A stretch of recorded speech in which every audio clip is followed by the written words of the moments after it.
За сайн байцгаана уу та бүгд энэ өдрийн мэндийг хүргэе. Дэлхийн технологийн томоохон компаниудын ярилцлаганд тэнцэх 150 өдрийн чаленжийн дараач өдөр эхэлж байна. За тэгэхээр өнөөдрийн бидний бодох бодлогын нэр юу вэ гэхээр Kate Smallest Element in the BST гэдэг binary search tree. За тэгэхээр модтой холбоотой бодлого байна тий. За тэгэхээр хэдүүс нь ямар нэг юм tree өгөгдөх нь байна. За тэндээс хэдүүс нь нэг K гэдэг бүхэл тоо өгөгдөх нь байна. За тэндээс хэдүүсээ K дэх хамгийн бага юуг нь олох нэ? Арифметик нь олох нь. За тэгэхээр хэдүүсээ эндээс хараад үзэхэд юу вэ гэхээр K 1 гэдэг өгөгдсөн байна. Хэдүүсийн tree ус ингэж өгөгдсөн. За тэгээд 1 гэдэг чинь өөрөө хамгийн бага тоог нь хэдүүс олно гэсэн үг шүү дээ, тийм. Энэ tree-гийн хувьд бол хамгийн бага тоос 1 гэдэг тоо байна. За энэ бодлогыг бодох бол маш олон аргууд байгаа. За тэр аргын нэг бол мэдээж хэдүүсээ K дэх хамгийн бага арифметик гэж авах учраас хэдүүсээ heap-ийг бас ашиглаж болно. Heap. За тэгээд heap дундаа хэдүүсээ одоо ерөнхийдөө бол max heap-ийг бас ашиглаж болно шүү дээ, тийм. Тийм max heap-ийг бас ашиглаж болно. За тэгээд тийм иймэрхүү байдлаар бас хэдүүлээ бол бодож явж болно. За тэнгууд хэдүүсээ эндээс илүү амархан арга байгаа болов. За мэдээж бол эндээс илүү амархан бөгөөд эндээс илүү үр дүнтэй арга бол байгаа. За heap-ийг ашиглахын тулд хэдүүсээ энэ модыгоо ихсээд heap руу шилжүүлээ. За heap руу шилжүүлсэнийхаа дараа heap руу шилжүүлж явах явцдаа K дэх элементийг нь үлдээж явсаар байгаагаад одоо heap-ийн хамгийн орой дээр байгаа тэр элементийг нь хэдүүсээ буцаачиж болно тийм ээ. За энэ бол хэдүүсээ бодох нэг арга байгаа. За гэхдээ эндээс илүүтэйгээр илүү сайн арга нь юу арга юм бэ гэвэл хэдүүсэнд нь binary search tree гэдэг өгөгдсөн байгаа юм чинь юу ойлгомжтой вэ гэхээр хэдүүсэнд нь энэ зүүн талд байгаа элементүүд гурван зүүн талд нэгийн зүүн талд ямар нэг элементээс бол тэр элемент зүүн талд байгаа элементүүд үргэлж хамгийн бага элементүүд байна гэдэг тийм хэдүүсэнд нь юу байгаа аахгүй юу. За 3 гэдэг жишээг авахар бас юу нь хэцүүсчих юм аа. Хэдүүлээ илүү том жишээ авъя. 10 гэдэг жишээ авъя хэдүүлээ. Тэгэхээр эндээс энэ талд нь хэдүүлээ 8, энэ талд нь за 12 ч гэдэг юм уу те. За тэгвэл 8-ийнхаа доошогоо ийшээгээ 6, ийшээгээ 4, за ийшээгээ 1, за ийшээгээ тэг гэд хэдүүлээ бодчих. За тэгэнгүүт ийшээгээ хэдүүлээ хэд байдیں۔ Одоо 7 ч гэх юм уу те. Ингээд энэ tree-гийн хувьд хэдүүлээ бодоод үзье. За тэгээ энэ модны хувьд хэдүүлээ бодоод үзье. За тэгвэл хэдүүлээ K нь 2 гэдэг өгөгдсөн байлаа гэдэг бодоод үзье. 2 дахь бага элементийг нь хэдүүлээ олж авах гэдэг шүү дээ те.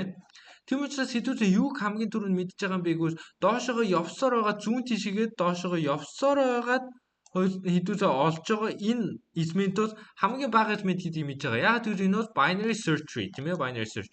Хамгийн бага элемент бол энэ. Тэгмэд хоёроо хэдүүлээ хамгийн багасаа 2 дахь элементийг олох гэдэг шүү дээ. Тэгэхээр хэдүүлээ энэ хамгийн бага элементийг нь болсоо. Тэнгүүд дараачих нь юу руу явсоо? Хамгийн бага элемент рүү явсоо. Тэр бол зүүн талынхаа дээдлэлд гарч ирэх нь л ойлгомжтой шүү дээ бидний хувьд бол тийм. Тийм учраас хэдүүлээ 1 гэдэг энэ тоог буцаачих нь байна. За ерөнхийдөө бодлогын санаа бол энэ. Тэр эхлээд хамгийн түрүүнд зүүн тишээгээ тултал нь явах хэрэгтэй байна. Зүүн тишээгээ тултал нь яваад мэдээж энд тулаад ирэх үед хэдүүлээ юу яах хэрэгтэй вэ гэвэл K-гээ багасгах нь. Хэрвээ K нь тэгтээ тэнцүү болох үед шууд тэрийг буцаах нь шүү дээ. Тэгэхээр энэ дээр ирлээ. За мэдээж энэ дээр ирж иж бол юу яана буцаж явна. За тэгж буцаж явахдаа K нь бол багасж явах нь тий. K нь бол багасж явна. Тэгмүүд эхлээд за энэ дээр ирлээ. Null pointer дээр ирчихлээ тий. Null pointer дээр ирчихэж байгаа учраас одоо K-ийг багасгах шүү дээ. K бол 2-той тэнцүү, эхлээд 2-той тэнцүү байсан. Тэгмүүд null pointer дээр ирчихэж байгаа учраас хойшоо буцахдаа K нь бол багасж буцна. 1 болж буцна гэсэн үг. За тэгмүүд энэ K нь хараахан тэгтэй тэнцүү биш байгаа учраас дахиад буцна. Буцахдаа тэг болно. За K нь одоо тэгтэй тэнцүү болсон учраас энэ дээр байгаа энэ утгыг нь буцаачихад хэдүүлээ болох нь тий. За ерөнхий бодлогын санаа бол ийм хэдүүлээ бол ингэж бодох нь байна. Эхлээд хамгийн тултал нь юу руугаа явж байгаад зүүн тал руугаа явж байгаад тэгээд хэдүүлээ юу яах нэ? K-гээ багасгаад backtrack хийхдээ багасгаад явах нь тий.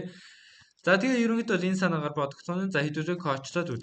За хэдүүлээ бодол руу орцгоё. За бас сонирхолтой арга ашиглах нь хэдүүлээ векторыг ашиглана. За векторыг ашиглахдаа за хэдүүлээ resource-ыг хадгалах учраас race гэчээ тий. За тэгвэл race-га тэгдээр хэдүүлээ k-ийг хадгалчихъя. За тэгээд хэдүүлээ мэдээж void dfs хэрэгтэй. За заавал юу яагаад хэрэггүй. Яагаад гэвэл бид нэр энэ одоо call by value гэдэг зүйлээр дуудах гэж байгаа. Юугаа vector. За ингэж дуудах гэж байгаа. За тэгэхээр энэ тэмдэг бас маш чухал. Яагаад гэвэл энэ тэмдэг бол энэ race гэдэг vector-ыг ерөнхийдөө хадгалж явдаг гэсэн. За тийм учраас маш чухал тэмдэг байгаа. За юу яалаа?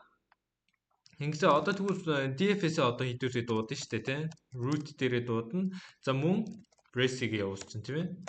За тэгээд юу яагаад нэгийг буцаачих нь вэ? За тэгэхээр хэдүүлээ яагаад энэ дөр хоёр size-тэй race-ийг одоо ийм vector-ыг дуудсан юм бэ гэхээр одоо зарласан юм бэ гэхээр хамгийн ихнийхээ тэг дээр нь бол k-ийг хадгалчих нь байна. Тэгээ k-ийг хамгийн бага элементийг юу явах гэж байна. За нэг дээр нь бол хамгийн бага элементийнхаа утгыг нь хадгалчих нь байна. Тэ за тэгээ тэр утгыг нь ерөнхийдөө буцааж гаргах нь. За хамгийн түрүүнд хэдүүлээ base case бичих хэвээр. За root нь хэрвээ юутай босчвол хэдүүлээ шууд return хийгээ backtrack чинь. За тэгээд хэдүүлээ хамгийн түрүүнд зүүн тал руугаа явах хэвээр шүү дээ. Хамгийн түрүүнд зүүн тал руугаа явах хэвээр. За тэгээд тэрийг rest-ийг явуулчихна. Хамгийн түрүүнд зүүн тал руугаа явах хэвээр. За тэгээд хэдүүлээ race-ийг багасгаад байна тий. Зүүн тал руугаа яваад дуусаад буцаад ирэнгүүт нь хэдүүлээ багасгаад байна тий.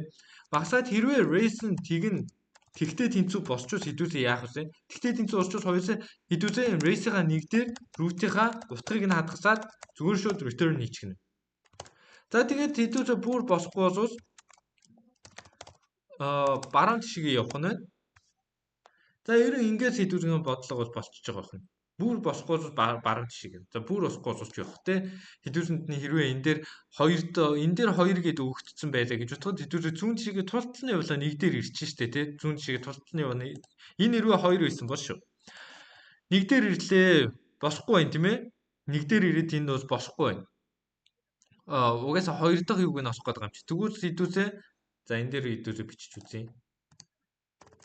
Хэрвээ k нь 2-тэй тэнцүү байсан бол нэг дээр ирлээ. Нэг бол хамгийн бага элемент нь учраас биш. Тийм учраас k-ийг нэгээр багасгасаа. Тэгээд баруун тишгээ орох нь.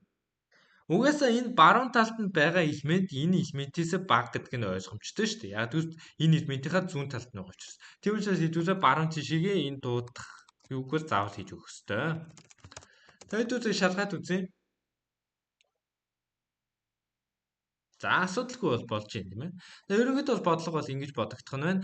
Зүүн тишгээ тултал нь явлаа. За тэгээд юу яагаад баруун тишгээ зүүн тишгээ тултал нь явлаа. Тултал нь яваад backtrack хийснийхаа дараа баруун талынхаа элементүүдийг бас шалгаж үзэх хэрэгтэй байна шүү дээ тийм.